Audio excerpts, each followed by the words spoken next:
In the third module, we're going to focus on oxygen uptake, the cardiorespiratory responses to exercise, and the limits to VO2 max. As we saw in the last module, the oxidative metabolism of carbohydrate and fat is very important for supplying energy to muscles during prolonged exercise. And in parallel with that, there needs to be an increase in the oxygen delivery to the contracting skeletal muscle so that the mitochondria are adequately oxygenated in order for these metabolic reactions to occur. So we're going to focus in this module on the cardiorespiratory systems and how they ensure that oxygen delivery is maintained during exercise. Important principle is that the oxygen uptake is directly proportional to the exercise intensity. The efficiency of conversion of the metabolic energy into mechanical work is relatively constant, at least during cycling exercise. So for a given power output, there is a fairly constant VO2. And you can see here,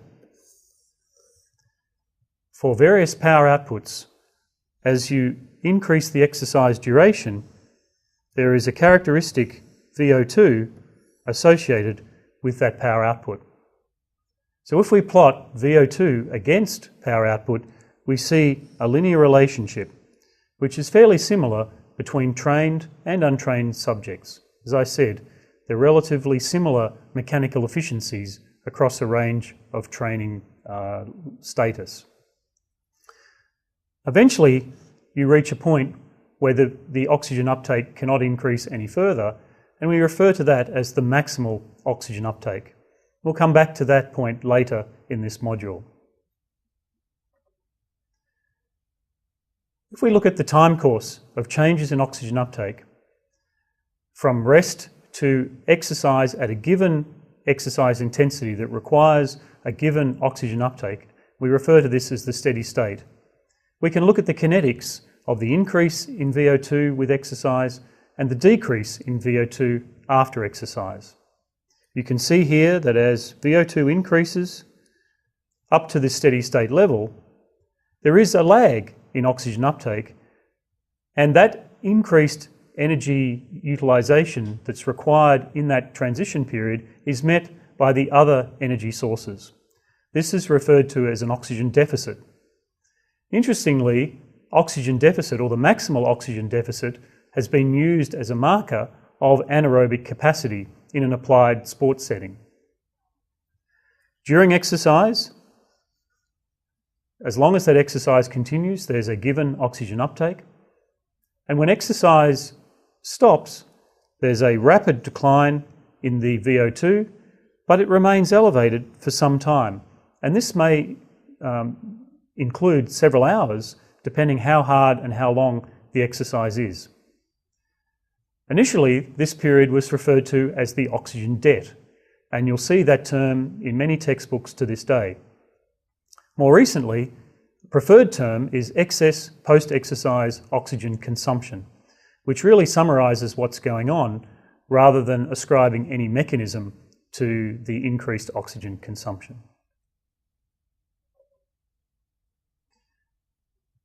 You saw this slide in Module 2 on fuels, but just to reiterate, during this oxygen deficit period, where there's a difference between the oxygen requirement of steady state and the actual oxygen uptake as exercise commences, that increased or that energy difference is met by utilization of phosphocreatine and the glycogen to lactate system. There's been some interest in trying to understand why there's an oxygen deficit. You could imagine that it might be due to a lag in oxygen delivery. It takes some time for the cardiac output, for the muscle blood flow to increase, and for the oxygen to diffuse into the skeletal muscle tissue. Alternatively, oxygen delivery might increase quite quickly, and the lag might be due to sluggishness in mitochondrial respiration. And of course, it's possible that both systems might be involved.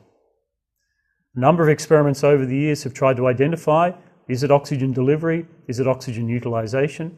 And depending on the exercise intensity and the situations of those experiments, results have been obtained in support or against either mechanism. So probably both contribute to some extent. During exercise, as I said, at a given exercise intensity, there is an oxygen requirement. At lower exercise intensities, you can see that there's generally a levelling off in the first few minutes of that exercise. At higher exercise intensities, however, it's not uncommon to see a slow upward drift in the oxygen uptake. This has been modelled, and there's a fast component and a slow component. And so you'll often see the term slow component referring to this slow drift in VO2 over time. And during prolonged exercise, there is a general upward drift in VO2. What mechanisms might contribute to this increase in VO2? Well, most of it is due to changes within the active muscles themselves. 80, and in some studies as much as 90 to 100% of the increase in VO2 during prolonged exercise at the whole body level can be attributed to changes in the active muscles. Some of the changes in skeletal muscle that contribute to that include recruitment of lower efficiency type 2 fibres, changes in the efficiency of ATP production to oxygen consumption, an increase in muscle temperature, an increased reliance on free fatty acid metabolism, which tends to have a higher oxygen requirement, and elevated catecholamines, which can impact on metabolism. Factors outside the muscle, which could contribute to this increased oxygen consumption, include an increased oxygen requirement of the ventilatory muscles and of the heart as they increase their activity during prolonged exercise.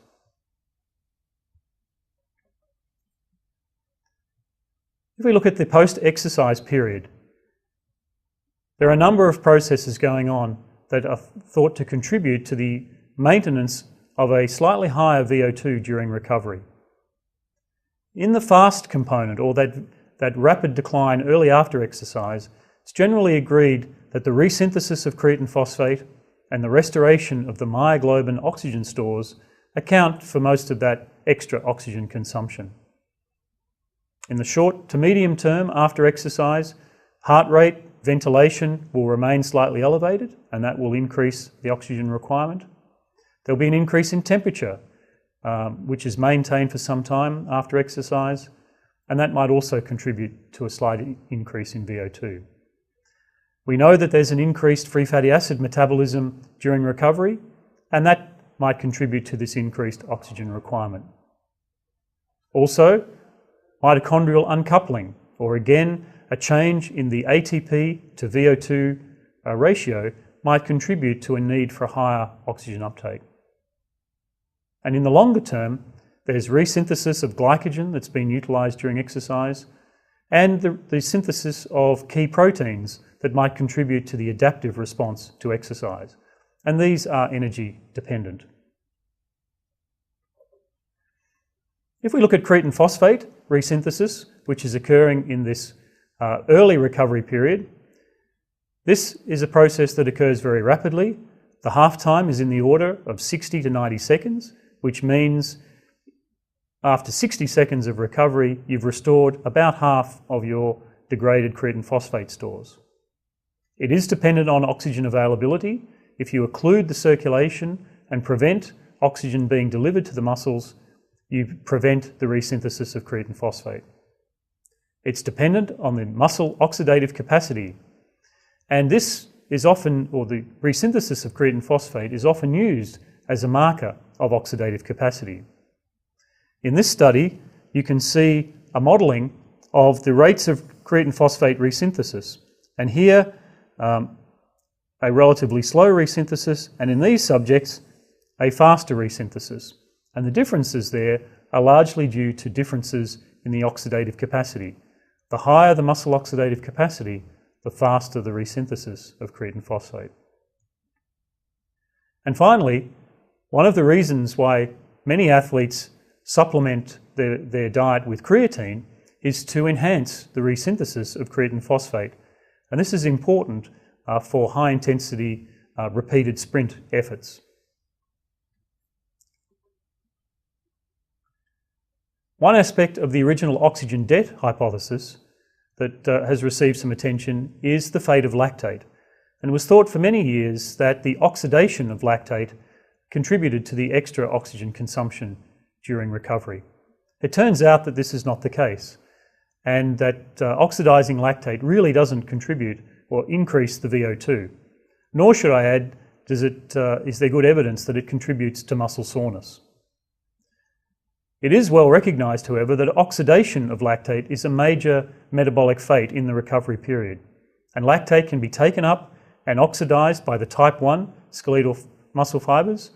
One of the effects of training I indicated was an increase in MCT1, which will facilitate the uptake and the subsequent oxidation of lactate. And cardiac muscle, with its well-developed oxidative capacity, can oxidise lactate. An active recovery, where the slow-twitch fibres maintain their metabolic rate during exercise, can facilitate the lactate removal, particularly, or notably, if the exercise is below the lactate threshold. Lactate can also serve as a substrate for glycogen resynthesis and also for gluconeogenesis, and some of the lactate can be converted to other metabolites, such as amino acids. The other key metabolic process during recovery, certainly in the hours, certainly up to 24 hours after exercise, is the resynthesis of muscle glycogen. The factors which influence this include the degree of muscle glycogen depletion and the extent to which glycogen synthase, a key enzyme in glycogen synthesis, is activated. It's also dependent on the expression of a glucose transporter, GLUT4, which transports glucose into the muscle cell. And the blood glucose and the plasma insulin levels are also very important after exercise, and these are determined by the extent to which carbohydrate is ingested, influenced by the amount, the type, and the timing of that carbohydrate ingestion.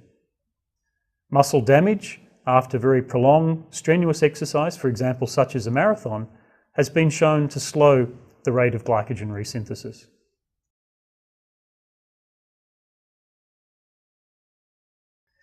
In the third module, we're going to focus on oxygen uptake, the cardiorespiratory responses to exercise, and the limits to VO2 max. As we saw in the last module, the oxidative metabolism of carbohydrate and fat is very adequately oxygenated in order for these metabolic reactions to occur. So we're going to focus in this module on the cardiorespiratory systems and how they ensure that oxygen delivery is maintained. Mechanical work is relatively constant, at least during cycling exercise.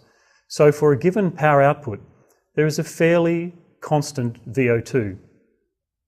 And you can see here, it's important for supplying energy to muscles during prolonged exercise. And in parallel with that, there needs to be an increase in the oxygen delivery to the contracting skeletal muscle so that the mitochondria during exercise. Important principle is that the oxygen uptake is directly proportional to the exercise intensity. The efficiency of conversion of the metabolic energy into